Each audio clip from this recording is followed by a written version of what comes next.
Looking at a right triangle here, I know it's a right triangle because of that notation right there. It's a 90-degree angle. I got a missing side here that I got to find.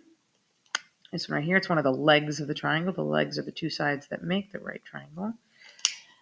Meaning that my hypotenuse is this guy. And that is important that I recognize because when I'm solving a right triangle, I'm going to use the Pythagorean theorem, which is this relationship. And finding C is incredibly important. I need to know which one is C. That guy is my C value.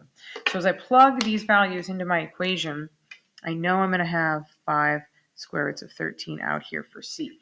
Now be really careful when you're squaring this whole thing. It's really important that we put a square root symbol around the entirety of it. And I have parentheses around that whole thing. My A value is really this 5 square roots of 7. Although it doesn't really matter if I flip-flop these. A and B can be switched. Typically A is the smaller one though. So I got 5 square roots of 7. And again, I'm going to square the whole thing. My B squared is the x, so it's plus x squared. So now what I need to do is I need to do this math. And I can do it one of two ways. I can recognize that this is 5 square roots of 13 times 5 square roots of 13.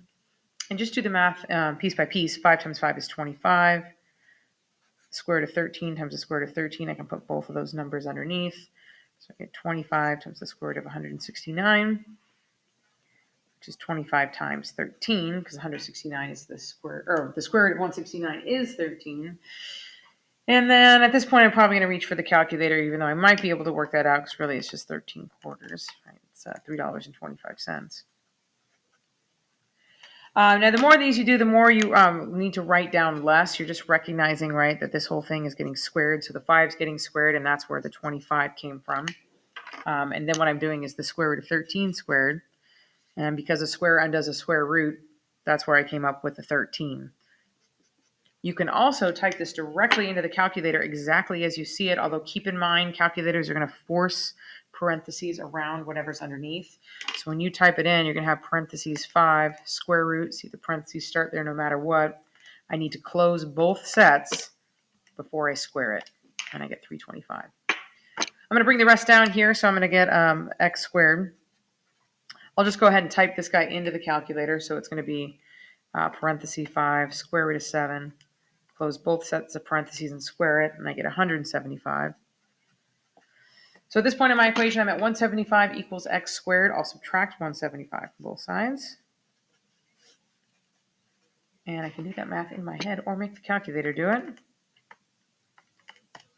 That's going to give me 150. Now, unfortunately, this is not a perfect square. In order to solve, right, I'm going to do the square root of both of them. And unlike quadratics, I don't have to worry about the plus or minus because my x value is a side of a triangle. I only need the positive. But 150 is not a perfect square. There's my square root of 150. So I just need to decide how to simplify it, and it all comes down to the perfect squares that go into 150. All right, my perfect squares. Those are, 4, 9, 16, 25. Technically 0 and 1 as well, but really I'm nothing. 0 and 1 is not going to help me in this process. I'm looking for these perfect squares that would go into 150. In this case, it's 25. 25 goes into 150.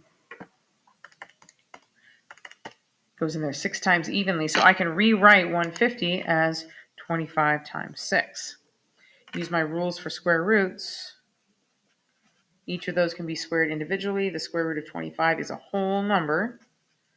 The square root of 6 is an imperfect square. If I do the square root of 6, it's going to give me a decimal answer, and none of my perfect squares will go evenly into that. So my final answer is x is 5 square roots of 6.